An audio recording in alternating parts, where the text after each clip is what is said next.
नमस्कार, मैं हेमा मौर्य और आप देख रहे हैं जनता समाचार। तो आइए रुक करते हैं आज की ताजा खबरों की ओर। सल्ट उपचुनाव को लेकर दोनों ही पार्टियां जहां मैदान में लगातार ही अपनी अपनी जीत के दावे कर रही है, वहीं उनके स्टार प्रचारक के रूप में नेताओं का हुजूम लगातार चुनाव प्रचार के लिए लगा हुआ है। कल अंतिम दिन है चुनाव प्रचार में। बीजेपी के मुख्यमंत्री रावत ने चुनाव प्रचार किया है। वहीं कांग्रेस के पूर्व मुख्यमंत्री हरीश रावत ने भी अपने प्रत्याशी के लिए चुनाव प्रचार किए हैं और कई सभाएं भी की है। वहीं अपने अपने प्रत्याशियों की जीत के लिए दोनों ही पार्टियों ने पुरजोर से प्रचार प्रसार कर रखा है। देखिए, सल्ट विधानसभा के अंदर सन 80 से लेकर अब तक भारतीय जनता पार्टी लगातार 5 बार सीट जीत चुकी है। कहीं न कहीं भारतीय जनता पार्टी ने वहाँ पर क्षेत्रीय जनता के हिसाब से लंबे टाइम तक एक अभूतपूर्व काम किया है। जीना जी ने वहाँ पर इतने विकास कार्य किए जनहित में कि आज लोग उन्हें नित्य याद कर रहे हैं। और हमारी पार्टी की ओर से हमारे आदरणीय मुख्यमंत्री जी उस विधानसभा में जनता के बीच में पहुँचे हैं। हमारे सांसद जी लंबे टाइम से वहाँ पर पूर्व में वो विधायक भी रहे, उन्होंने वहाँ से चुनाव जीता है और वो वहाँ पर पिछले कई दिनों से जनता के बीच में मेहनत कर रहे हैं। हमारे जिला अध्यक्ष जी वहाँ पर हैं, हमारे कई मंत्री जी, हमारा संगठन पूर्व भारतीय जनता पार्टी वहाँ पर निरंतर जनहित में कार्य कर रहा है। और कहीं न कहीं हम भारतीय जनता पार्टी वहाँ पर इस वक्त सीट जीत रही है और हमारे विधायक जीना जी वहाँ पर बन रहे हैं। नहीं, देखिए, इन्होंने, मैं आपको सन 80 से अब तक का जो इतिहास बताया, लगभग 11 चुनावों में 2 चुनाव यूकेडी या अन्य दल जीते हैं, 5 भारतीय जनता पार्टी जीती है और 2 या 3 चुनाव केवल कांग्रेस जीती है। अगर कांग्रेस ने अच्छा काम किया होता तो निश्चित ही वहाँ की जनता आज उन्हें चुनती और वहाँ पर उनकी सरकार बनती। वो जनता की उम्मीदों में कभी खरे उतरे नहीं हैं। उन्होंने जनता के मांग के अनुसार वहाँ पर काम किया नहीं है, ज़रूरतों के अनुसार काम नहीं किया है। भारतीय जनता पार्टी ने उस ज़रूरतों के अनुसार वहाँ पर काम किया है और भारतीय जनता पार्टी पुनः वहाँ पर रिपीट होगी। 2022 का चुनाव निश्चित भारतीय जनता पार्टी के पक्ष में बैठेगा। अभी नहीं, 2022 में भी भारतीय जनता पार्टी वहाँ पर अपना चुनाव जीतेगी।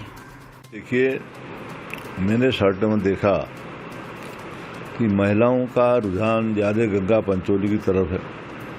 ग्रामीण क्षेत्र की रहने वाली महिला है, पढ़ी लिखी महिला है, ब्लॉक प्रमुख रही है पहले और आम जनता से उसका बहुत अच्छा संपर्क है। व्यवहार अच्छा है, व्यवहार कुशल महिला है। इसलिए मेरा ये मानना है कि जो वर्तमान स्थिति है सड़कें की, वहाँ बहुत ही बुरे हाल हैं, गड्ढे ही गड्ढे जहाँ, और महंगाई आसमान पर है।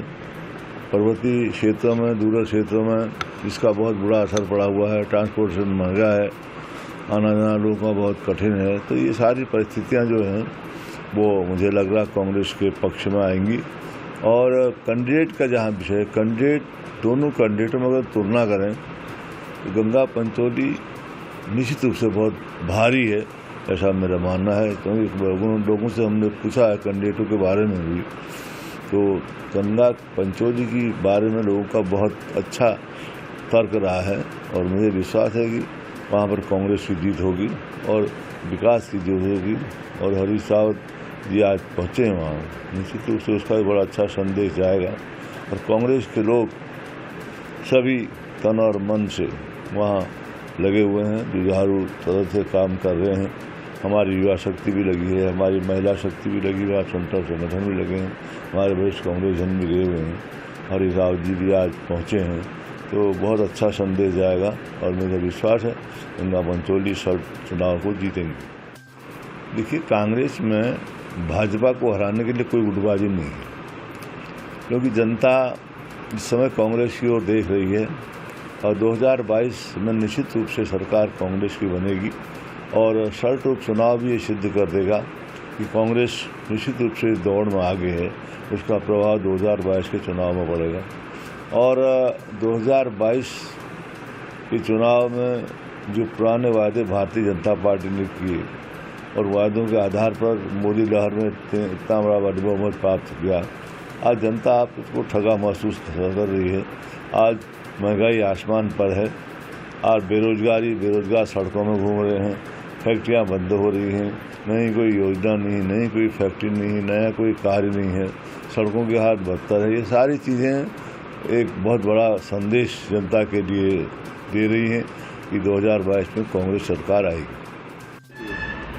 भाई मुझे तो ऐसा लगता है कि इस समय जो है कांग्रेस के पक्ष में जो ये उपचुनाव होने जा रहा है वो कांग्रेस के पक्ष में है, क्योंकि कांग्रेस ने एक ऐसे प्रत्याशी को चुनाव मैदान में उतारा है जो कि एक महिला है और पूर्व में जो है सियालदे ब्लॉक की वो ब्लॉक प्रमुख भी रह चुकी हैं और पिछले चुनाव में इतनी भयंकर भाजपा की लहर होने के बावजूद भी उन्होंने जो है बहुत ही कम मतों से वो चुनाव हारी हैं।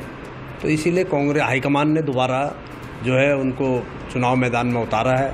एक तो वो महिलाएं हैं और सल्ट विधानसभा में वैसे भी महिलाएं ज़्यादा हैं, क्योंकि सल्ट जो विधानसभा है उसमें 2 ब्लॉक आते हैं, एक सियालदे एक सल्ट, और करीब 5,000-6,000 मतदाता जो है पुरुष मतदाता जो है वो दिल्ली या चंडीगढ़ इन प्रवासी मतलब जो है हैं, और वो लोग भी यहाँ पर आके मतदान करते हैं।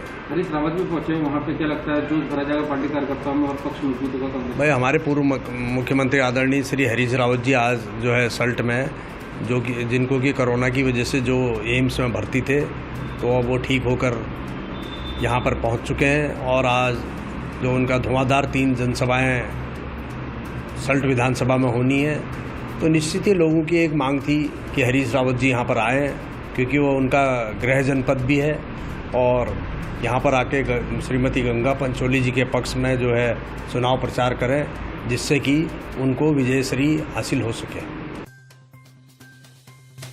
सल्ट विधानसभा उपचुनाव में कांग्रेस प्रत्याशी गंगा पंचोली द्वारा लगातार जनसंपर्क किया गया। वहीं गंगा पंचोली के समर्थन के लिए पूर्व मुख्यमंत्री हरीश रावत समेत कई कांग्रेस कार्यकर्ता उनके समर्थन के लिए पहुंचे।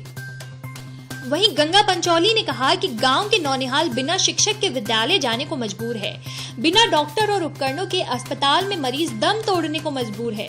दुर्गम गांव से सड़क न होने से गर्भवती महिलाओं को समय से इलाज नहीं मिल पाने पर जच्चे बच्चे की जान खतरे में है। नलों में पानी नहीं होने से लोगों का पूरा दिन पानी की चिंता में बीत जाता है। महंगाई का कोई ठिकाना नहीं है। हर नई सुबह घरेलू गैस, बिजली की दर, डीजल, पेट्रोल और खाद्य पदार्थों की बढ़ती कीमतों की खबर से लोग अपने आप को ठगा महसूस कर रहे हैं, क्योंकि वर्तमान की भाजपा सरकार ने लोगों से वादा किया था कि सरकार में अच्छे दिन आएंगे। भाजपा सरकार पर निशाना साधते हुए गंगा पंचोली ने बताया कि डबल इंजन की सरकार द्वारा बेटी पढ़ाओ बेटी बचाओ का नारा देने वाली पूरी सरकार सल्ट में सल्ट की बेटी को कुचलने में आमदा है।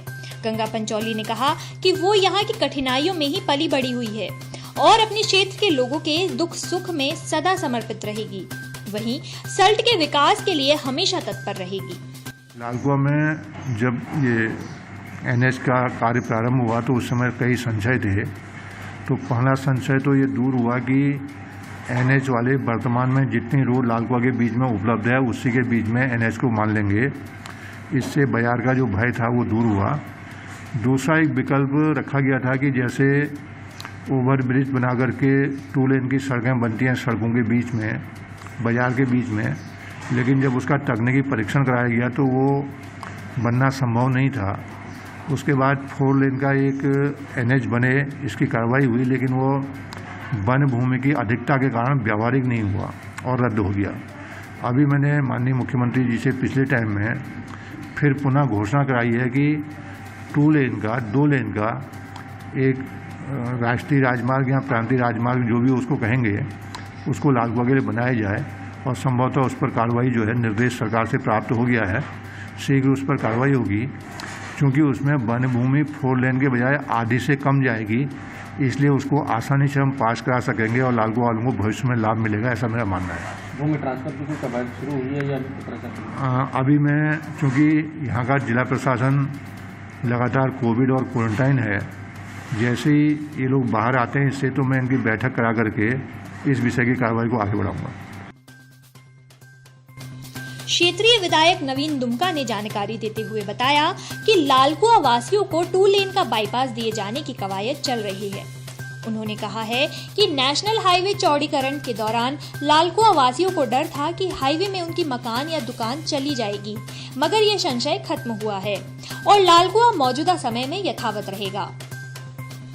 4 लेन को लेकर यहां ओवरब्रिज बनाने का सर्वे हुआ, मगर ये भी संभव नहीं हो पाया। ऐसे में 4 लेन के बाईपास की कवायद शुरू हुई, मगर वन भूमि हस्तांतरण की वजह से ये मामला भी रद्द हो गया।